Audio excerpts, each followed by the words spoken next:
Hello friends and welcome to Prayas. Today is the day 13 of our prelims PYQ discussion series, and as we are having discussions related to polity, today we are going to see parliament and state legislature वाला topic. तो इन दोनों topics पे approximately 30 questions आए हैं from 2011 to 2022. तो अगर ये number देखा जाए तो ये बहुत ज्यादा इंपॉर्टेंट टॉपिक है. तो पार्लियामेंट पे 27 क्वेश्चन थे अप्रोक्सीमेटली और स्टेट लेजिस्लेचर पे 3.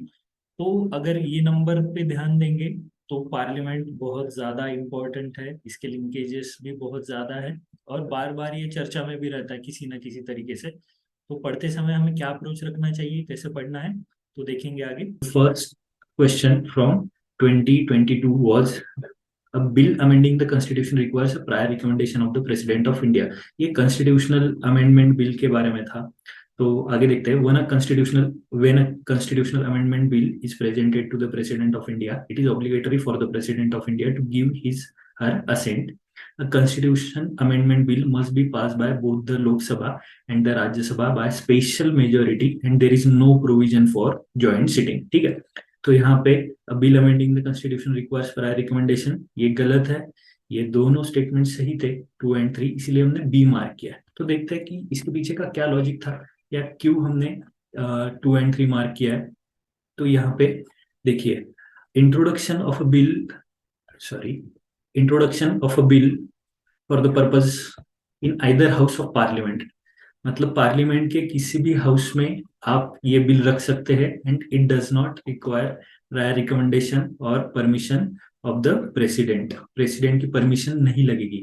आइदर बाय मिनिस्टर और प्राइवेट मेंबर, दोनों में से कोई भी कर सकता है. लेकिन the bill must be pass by each house by special majority. ठीक है. That is majority more than 50% of total membership and majority of 2/3 of the members of the house present and voting. देखिए यहाँ पे special majority, absolute majority, effective majority, simple majority, इस प्रकार के 4 अलग अलग टाइप्स है. तो आप थोड़ा सा ध्यान देके उन चीजों के बारे में देखिए कि टोटल मेजोरिटी, टोटल मेंबरशिप या फिर इफेक्टिव मेजोरिटी, इनमें क्या चेंजेस है. ठीक है. आगे स्टेटमेंट 2 में कहा गया था the president must give his assent to the bill. Correct है. ये 24th कॉन्स्टिट्यूशनल अमेंडमेंट एक्ट 1967 के तहत ये चीज ऐड की गई है. The president has no veto power when it comes to constitution amendment bill.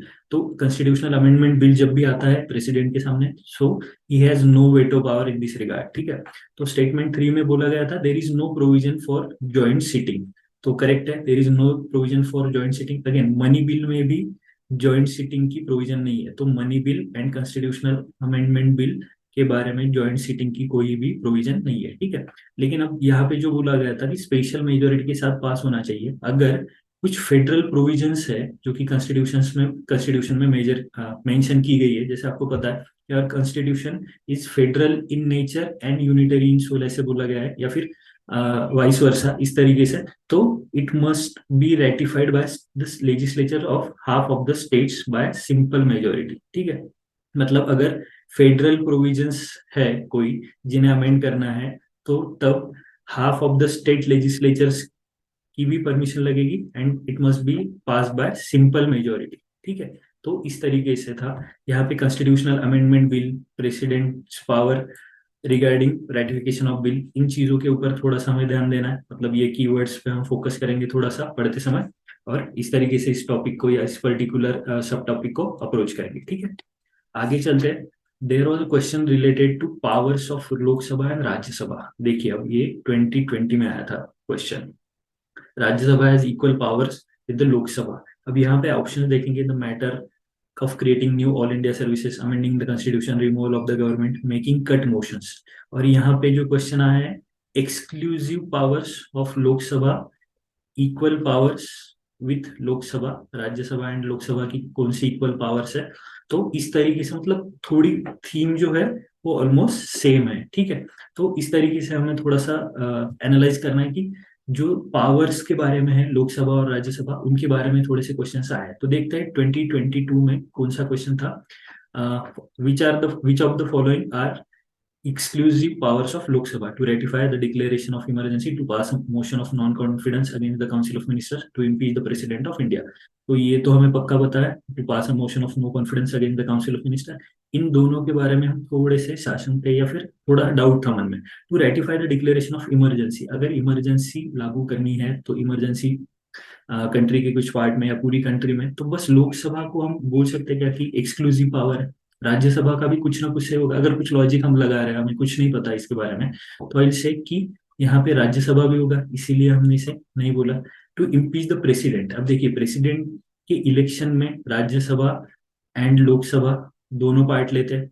अगर दोनों पार्ट लेते हैं तो दोनों का ही रोल इम्पीचमेंट में भी होगा। अगेन वहां पे इलेक्टेड एंड नॉमिनेटेड मेंबर्स का थोड़ा सा अलग इश्यू है या फिर एक्सेप्शन है, तो वो अलग से आप पढ़ते समय ध्यान दीजिएगा। लेकिन इम्पीचमेंट में दोनों का रोल है, तो एक्सक्लूसिव पावर नहीं है, इसीलिए हमने यहाँ पे two only B answer mark किया है।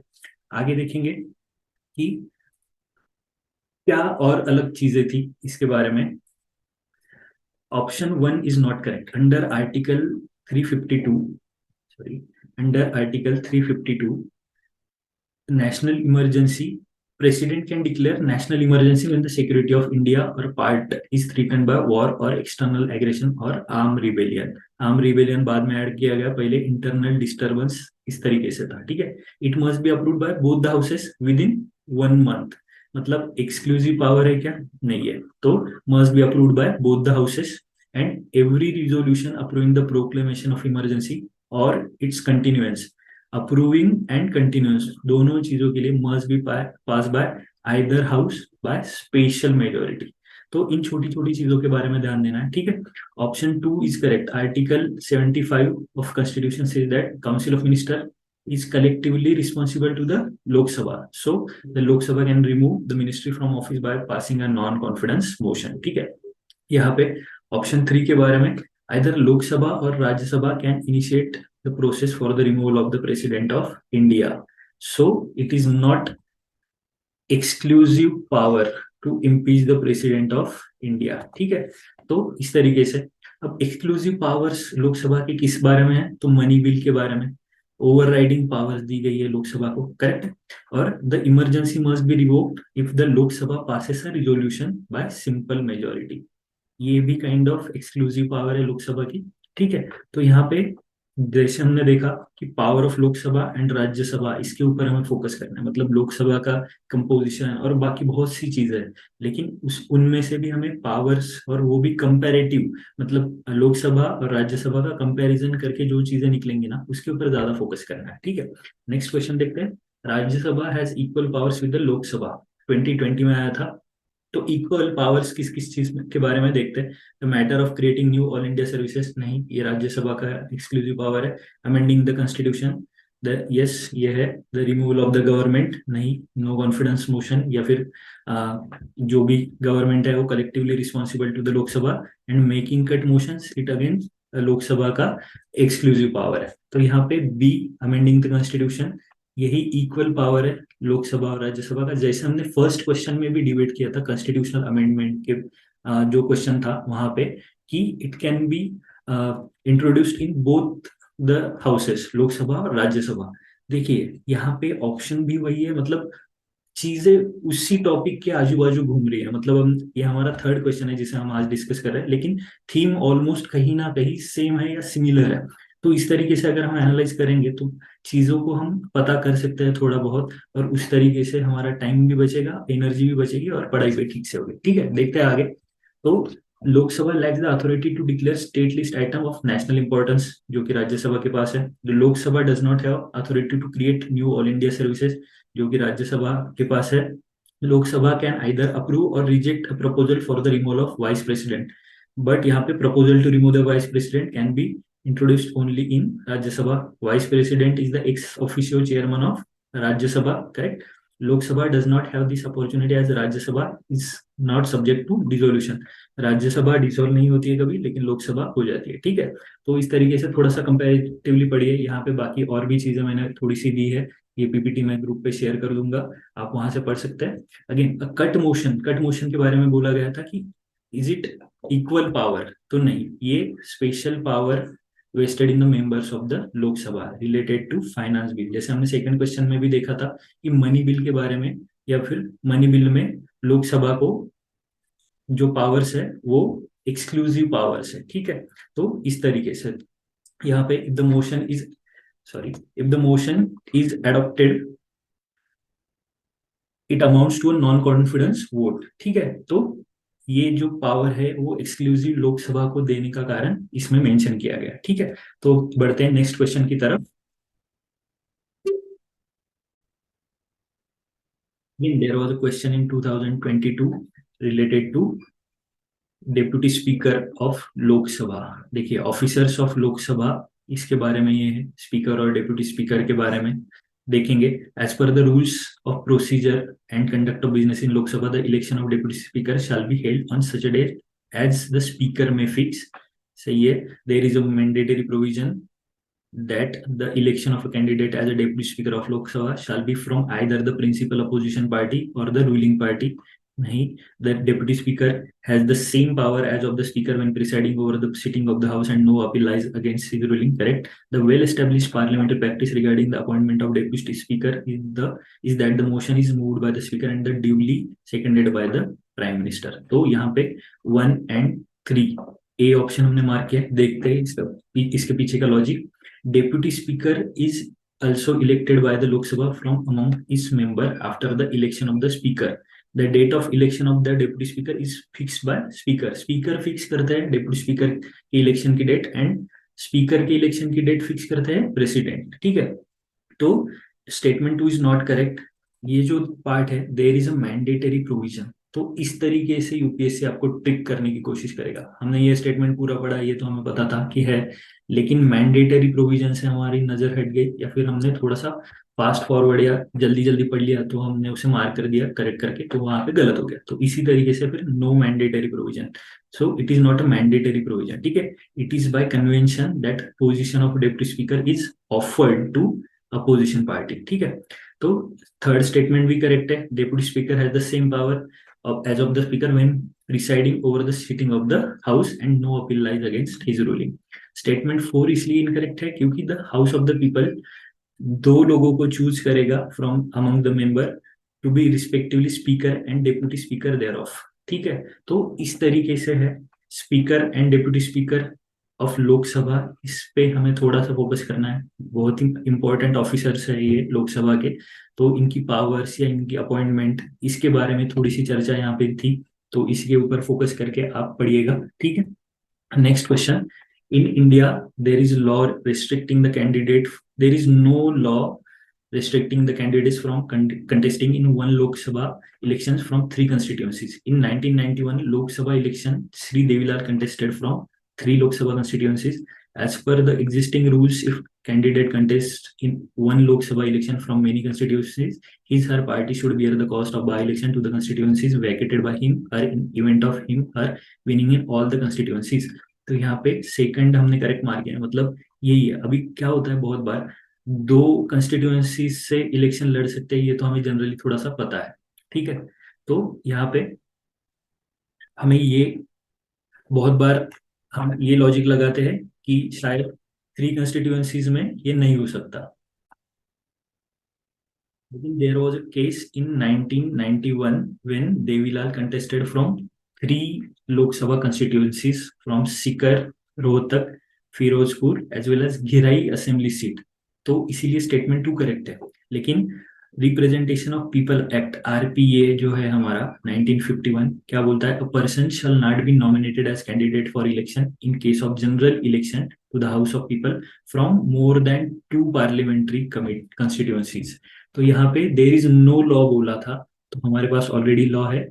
समझ में आया कि यूपीएससी आपको कहाँ ट्रिक कर सकता है। तो यहाँ देर इज नो लॉ, मतलब स्टेटमेंट सीधा था, जस्ट नो यहाँ पे डाल दिया तो गलत हो गया। तो आप जब भी क्वेश्चंस पढ़ोगे या जब भी आप अभी मॉक टेस्ट भी दोगे, तो इन छोटी छोटी नो, मैंडेटरी प्रोविजंस, इस तरीके से जो वर्ड्स आते हैं उन पे थोड़ा सा ध्यान दीजिएगा, वो आपको बहुत सारी चीजें बताएंगे, ठीक है। Again there is no such provision in the rules like if candidate contest in one Lok Sabha election from many constituencies his party should bear the cost, मतलब पार्टी कॉस्ट बियर करेगा, ऐसा कोई प्रोविजन कहीं पे भी नहीं है। The cost of by election in such cases are borne by the election commission of India, ठीक है। तो इस तरीके से इस पे अभी थोड़ा सा डिबेट भी चल रहा है, तो इस तरीके से हमें थोड़ा सा सोचना है। करंट में भी इसी टॉपिक पे थोड़ा सा वाद या अविवाद चल रहा है, contesting election from multiple constituencies. तो हमें इसके बारे में थोड़ा सा ध्यान रखना चाहिए कि क्या चीजें हो रही है या किस बारे में चर्चा हो रही है, ठीक है। तो आगे बढ़ेंगे। Along with the budget, the finance minister also places other documents before the parliament, which include the macroeconomic framework statement. The aforesaid document is presented because this is mandated by long-standing parliamentary convention, Article 112 and Article 110, Article 113, and provisions of the fiscal responsibility and budget management, FRBM Act 2003. अगर आपको ये पता है या फिर आपने अगर budget follow किया है, this is related to budget. अगर आप बजट फॉलो करते हैं हर साल, तो ये चीजें बार बार बार बार चर्चा में आती है कि या फिर इनके बारे में बार बार बातें होती रहती है। देखते हैं हम। तो micro economic framework statement is presented before parliament at the time of union budget presentation, ठीक है।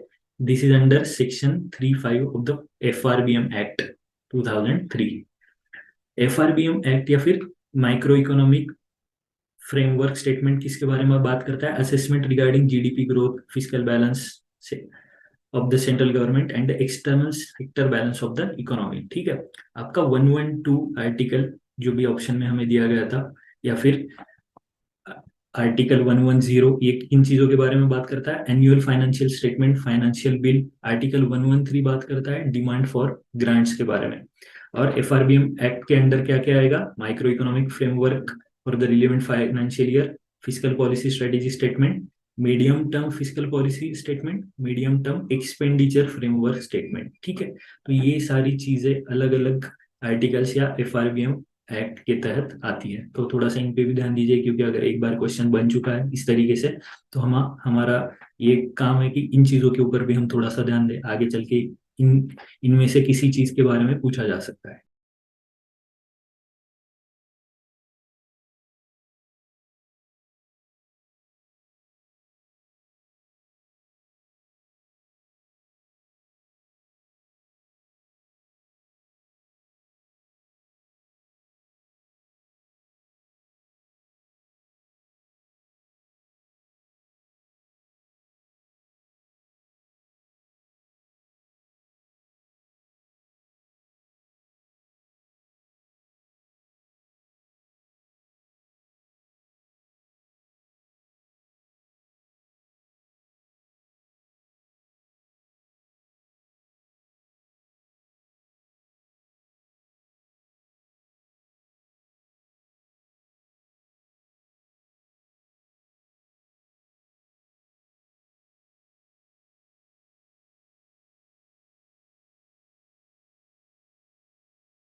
Moving on to the next question, there was a question in 2020 related to, according to the Constitution of India, a person who is eligible to vote can be made a minister in state for 6 months, even if she is not member of the legislature of the state.